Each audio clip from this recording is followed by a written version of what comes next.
Sur la mer du Japon, rivage ne rime pas toujours avec plage. Souvent, la côte ouest du pays est faite de falaises rocheuses qui semblent carrément déchiquetées. Un paysage à la fois hostile et merveilleux, et dont on ne peut saisir toute l'ampleur que depuis les airs ou depuis le large, sur la mer. C'est aussi dans cette région que l'on retrouve un des 12 châteaux authentiques du Japon. Une région reculée où l'on ignore le tourisme de masse et qui regorge de pépites en tout genre.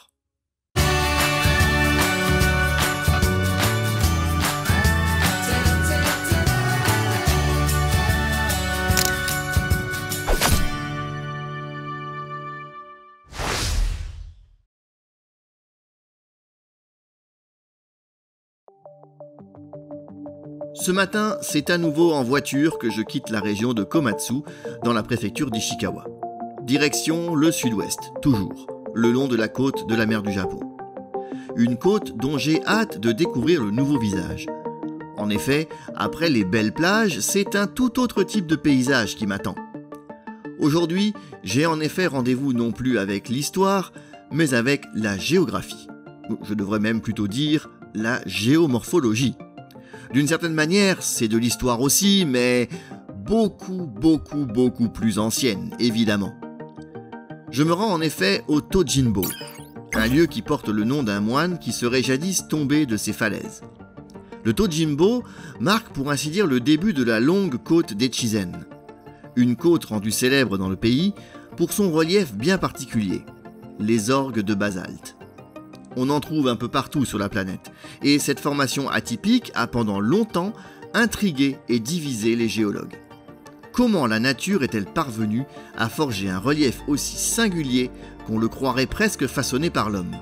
Sans rentrer dans des détails compliqués, bien sûr, ce type de relief provient de l'activité volcanique. Ce n'est un secret pour personne, le Japon est un archipel volcanique, issu de la rencontre entre plusieurs plaques tectoniques.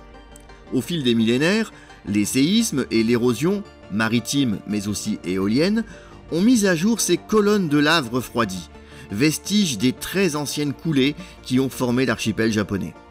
En refroidissant, le magma s'est contracté et fissuré, de manière parfois quasi rectiligne, donnant ainsi naissance à ces incroyables formations rocheuses qui en ont fasciné plus d'un.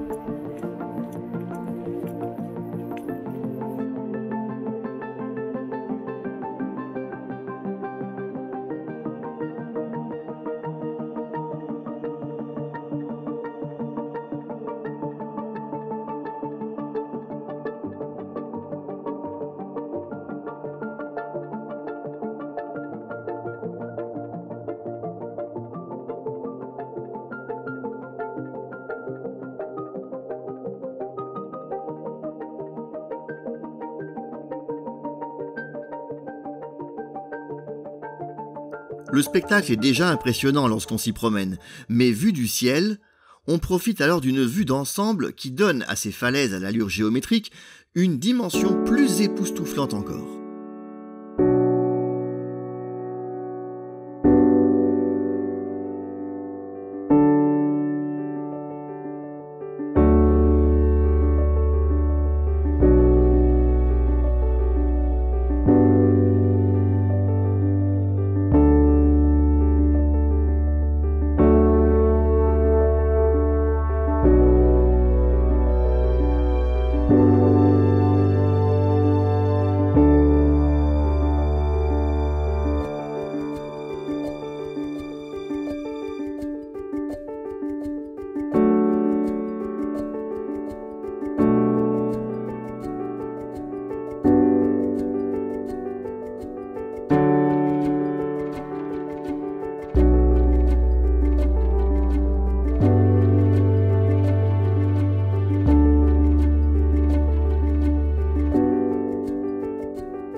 Mais si la vue depuis les airs est incroyable, il existe un autre moyen d'admirer ces falaises et de réaliser à quel point la nature est belle et imposante.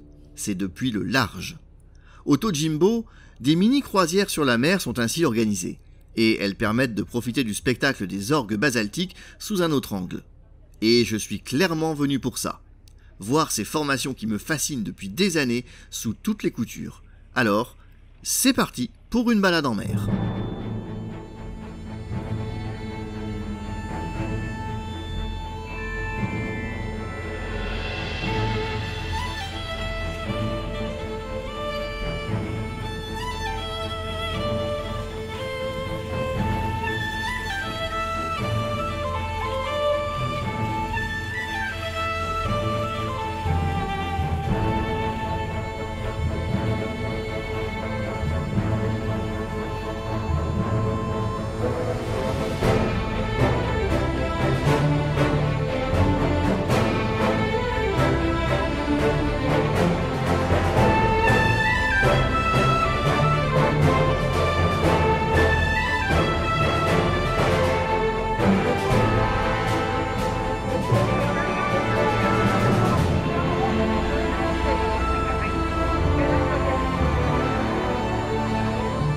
Très vite, on s'éloigne de la côte, mais c'est pour mieux s'approcher d'une autre falaise, tout aussi impressionnante, celle de l'île d'Oshima.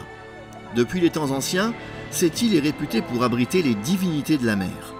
Elle n'est pas habitée et bien qu'étant reliée à Honshu par un magnifique pont de couleur rouge et réservé aux piétons, les seules traces d'activité humaine qu'on peut y trouver sont un sanctuaire dédié à ces divinités. Sanctuaire que je ne verrai que de loin par manque de temps, mais je dois reconnaître que je suis surtout venu ici dans un intérêt géologique plutôt que mystique.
Le bateau se dirige ensuite à nouveau vers la côte d'Echizen. Et cette fois, on va enfin pouvoir découvrir les falaises de plus près. Au point le plus haut, celles-ci s'élèvent à 55 mètres au-dessus du niveau de la mer. La croisière permet de longer la côte pour mieux profiter de cette vue, tout en restant bien évidemment à une certaine distance, histoire d'éviter les écueils invisibles situés juste sous la surface de l'eau. Car, à l'instar des icebergs, seule une partie du relief émerge des eaux. Vaut donc mieux être prudent.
il est temps de refermer cette petite parenthèse géologique, d'autant plus qu'il y en aura d'autres pendant ce voyage.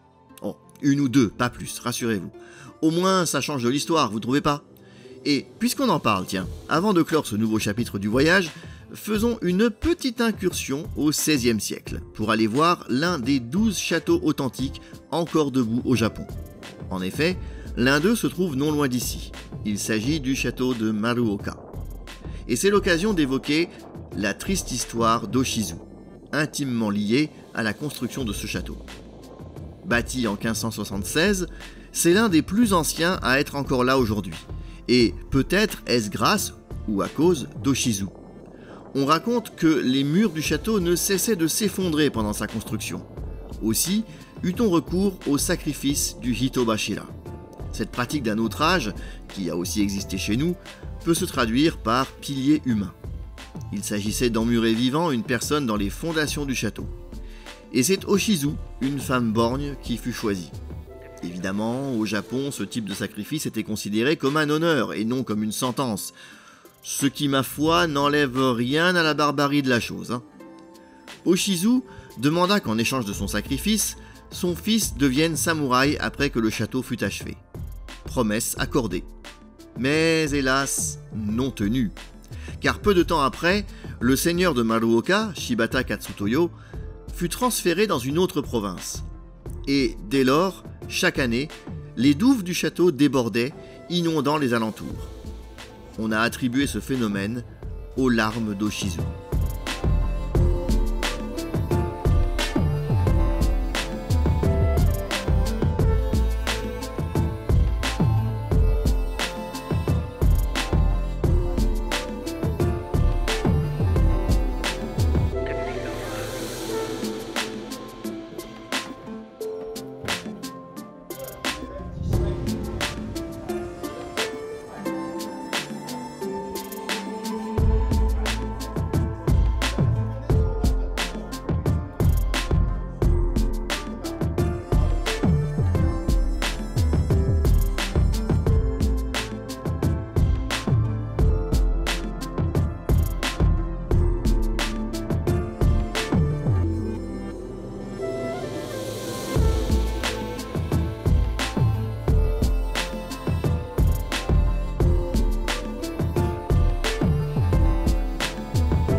Ce n'est pas la seule chose étrange liée au château de Maruoka.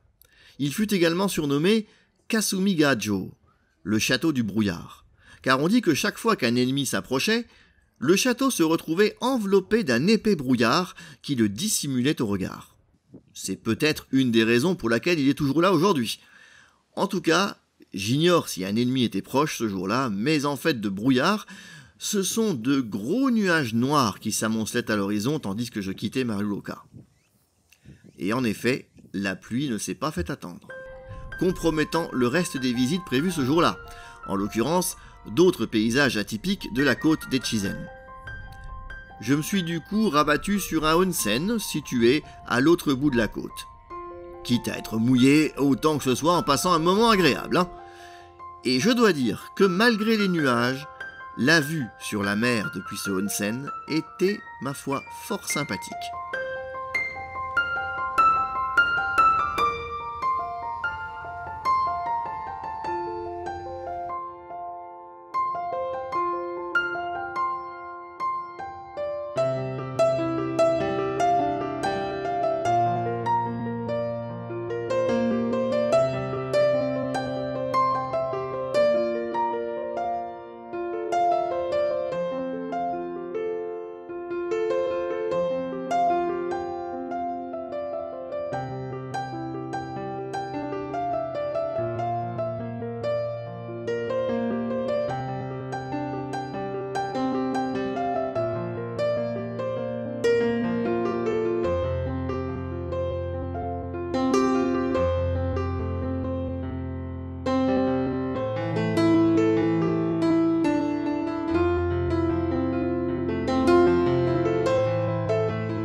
Mais je n'étais pas au bout de mes surprises.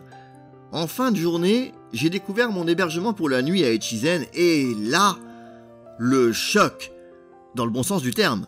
Une vraie maison traditionnelle, mais équipée du confort moderne dernier cri, et ça pour moi tout seul. Le rêve. Et malgré le onsen de tout à l'heure, je dois dire que je ne me suis pas privé lorsque j'ai vu le Rottenburo extérieur. En mode Ghibli, avec les bruits de la forêt toute proche et les lucioles dansant au-dessus des rizières voisines. Désolé, j'ai pas pu filmer, j'étais dans le bain. Mais de quoi faire des rêves magnifiques en attendant la suite.